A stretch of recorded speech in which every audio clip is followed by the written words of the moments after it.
दूसरा। गुरु ही साक्षात परम ब्रह्म तस्मै श्री गुरुवे नमः। सभी भक्तों के हृदय में विराजमान श्री अनंत भगवान को नमन।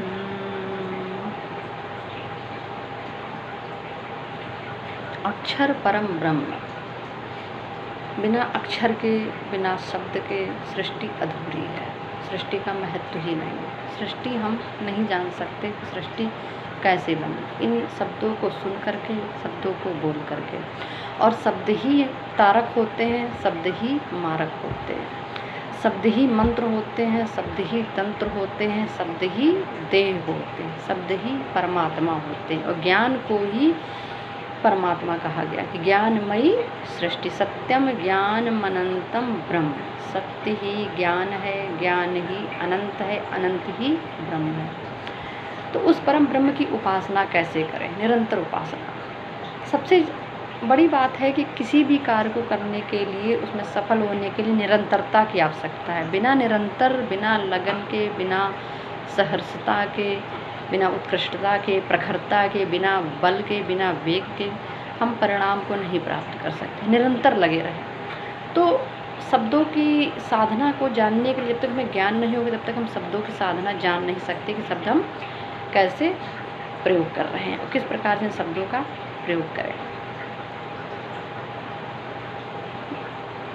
एक प्रसंग आता है कि भगवान शंकराचार्य ने एक इंसान से शास्त्रार्थ किया। शास्त्रार्थ चला, दोनों में शर्त ये लगी कि जो जीतेगा वो व्यक्ति जो है उसका गुरु बन जाएगा। तो जिससे शास्त्रार्थ हुआ था वो व्यक्ति तांत्रिक था।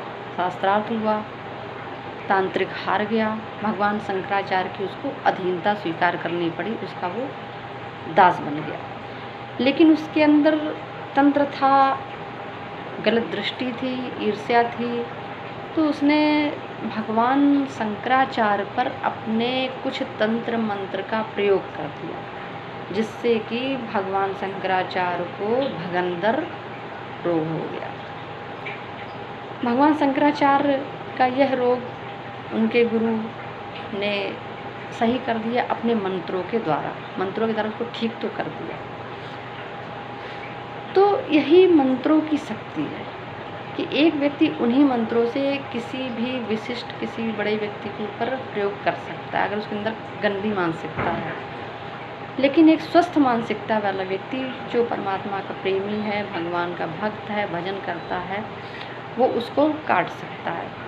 तो अगर हम बीमार हैं, अस्वस्थ है, मानसिक चिंतन हमारा सही नहीं है, मन में द्वेष है, ईर्ष्या है, तो बड़ी ही सरल सी बात है कि इन मंत्रों के द्वारा या जो भी हम शब्द बोलते हैं या सामान्य शब्दों में हम अपनी बात परमात्मा तक पहुंचा सकते हैं, भगवान तक पहुंचा सकते हैं। कुछ भी कहना चाहे तो हम परमात्मा से प्रार्थना के द्वारा पहुंचा। जैसे ईसाइयों में होता है कि उनके यहाँ कोई मंत्र तंत्र, कोई ग्रंथ नहीं है, वो केवल प्रार्थना करते हैं और प्रार्थना करने से ही उनकी बात परमात्मा तक पहुंच जाती, सीधे वो सुन लेते।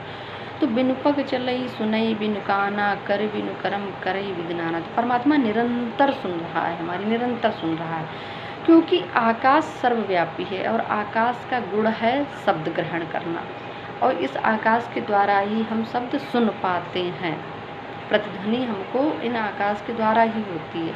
आकाश से छोटा है वायु, वायु से छोटा है अग्नि और अग्नि से छोटा है जल, जल से छोटा है पृथ्वी। सबसे बड़ा आकाश ही अनंत रूप में फैला है चारों ओर, हर जगह। मतलब हर जगह जल तो नहीं हो सकता है, वायु तो नहीं हो सकता, लेकिन एक आकाश एक ऐसा गुण है, एक ऐसा तत्व है जो हर जगह निरंतर व्याप्त है, बिना किसी अंतर के वो व्याप्त है, विराट है, अनंत है। तो वो आकाश परमात्मा से सीधे उत्पन्न हुआ है। परमात्मा ने सबसे पहले आकाश तत्व को प्रकट किया है और आकाश ने फिर वायु को जन्म दिया था।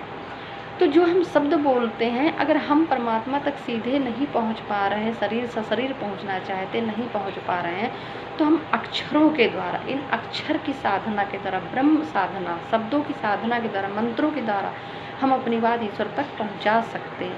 यानी कि जो भी यहाँ बोल रहे हैं वो वहाँ परमात्मा निरंतर सुन रहा है।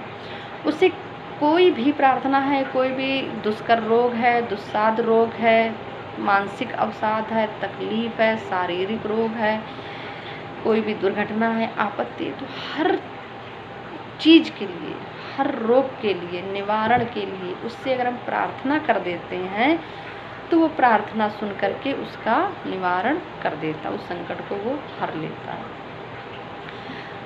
वही शब्दों खेल है कि बातन हाथी पाइए बातन हाथी पाँव। तो हम अपनी ही इन्हीं बातों के द्वारा, इन्हीं शब्दों के द्वारा हाथी का या तो पाँव के नीचे कुचले जा सकते हैं या फिर हाथी पा सकते हैं। शब्दों का ही सारा खेल है जगत में। तो इन शब्दों के साथ जो भी निरंतर हम बोलते हैं, निरंतर जो सोचते हैं, तो एक हमारा एक रूप होना चाहिए, एक दृष्टिकोण होना चाहिए, एक लक्ष्य जीवन में होना चाहिए कि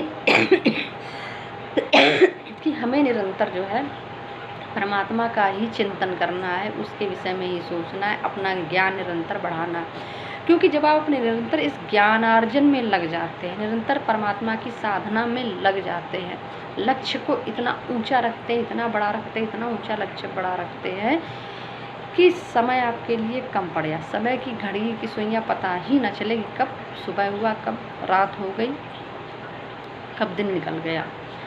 यहाँ तो उस साधना से, उस समय की साधना से, उस लक्ष्य की साधना से, इस औजार से, शब्दों के यंत्र से हम इस जगत को भी जीत सकते हैं और परलोक को भी जीत सकते हैं। परमात्मा हमसे दूर नहीं है, परमात्मा सब जगह व्याप्त है। हम परमात्मा का ही स्वरूप है। ईश्वर अंश जीव अविनाशी चेतन अमल सहज सुखराशि। हम परमात्मा में ही हैं, परमात्मा हमारे अंदर है।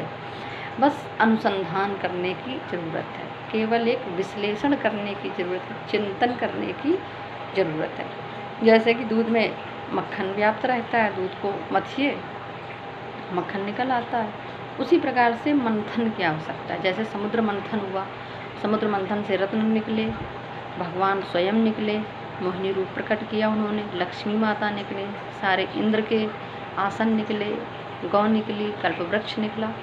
तो सब कुछ समाहित हमारे अंदर, परमात्मा ने हमको सर्वसमर्थ बना करके भेजा है।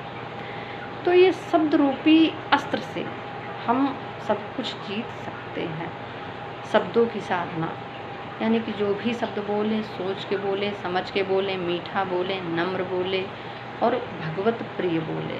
बस इसके द्वारा हम अपनी साधना से परमात्मा को प्राप्त